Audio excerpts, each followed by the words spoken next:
อ่าสุขสบายดีพ่อแม่พี่น้องเนาะมื้อนี้เฮามาพบมาพอกันอยู่ที่เถียงนาพญากอมคือเก่าเนาะมื้อนี้เฮาสิมาอธิบายหรือขยายความให้ฮู้เกี่ยวกับคำว่าถนนชีวิตเนาะอธิบายซ้ำที่ข้าพเจ้าฮู้นี่แหละส่วนว่าสิถูกสิผิดหรือว่าทานอื่นทานใดที่มีความคิดแตกต่างก็ช่วยแชร์ประสบการณ์กันได้เนาะถือว่าถ้าข้าพเจ้าอธิบายไปบอกไปก็ถือว่าเป็นกรณีศึกษาเนาะมาบัดนี้เฮาไปพบไปพอกันเกี่ยวกับถนนชีวิตพี่น้องไปเบิ่งชีวิตทุกชีวิตต้องเคยล้มเหลวพ่ายแพ้ผิดหวังหลายชีวิตเคยสิ้นซ่าและซ่าสิ้นจนบ่คิดที่จะสู่ต่อไปหลายชีวิตท้อแท้หลีกหนีต้องทนทุกข์ทรมานซ้ำแล้วซ้ำอีกโดยที่พวกเขาบ่คิดว่าความสมหวังหรือผิดหวังนั้นมันเป็นเรื่องธรรมดาของชีวิตเพราะบนเส้นทางของชีวิตบ่ได้ถือห้อยไว้ด้วยกีบกุหลาบที่สวยสดงดงามแต่มันหากเต็มไปด้วยขวากน้ำที่เราจะต้องข้ามไปความลำบากผิดหวังบ่แม่นความทุกข์ทรมานที่แท้จริงแต่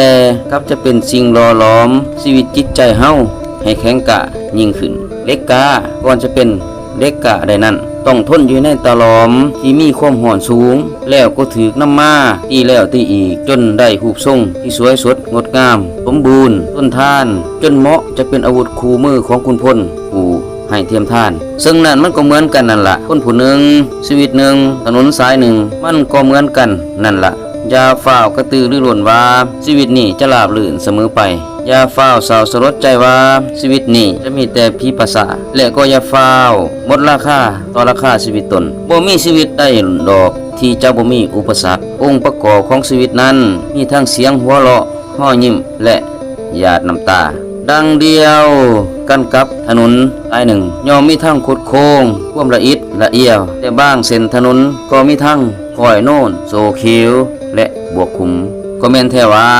หัวใจของคนเท่านั้นมันบ่แม่นก้อนหินหูจักเจ็บหูจักปวดหูจักคมคืนทรมานแต่เฮาก็ควรเข้าใจและพยายามตั้งคำถามกับตัวเองว่าชีวิตแม่นหยังเมื่อหูจักกับชีวิตก็ต้องหูจักกับอุปสรรคเมื่อหูจักกับเส้นทางก็ต้องหูจักกับอันที่จะเกิดขึ้นต่อเส้นทางจงทองขึ้นใจเสมอว่าท่ามกลางขั้วมืดมิดของราตรีก็ยังมีแสงสีจากฝูงเดือนและดาวมีมโหรีธรรมศาสตร์จากฝูงกิโลกินายแล้วเหตุใดชีวิตหนึ่งจากความเศร้าจะบ่มีความใสและจากการต่อสู้จะบ่มีชัยชนะ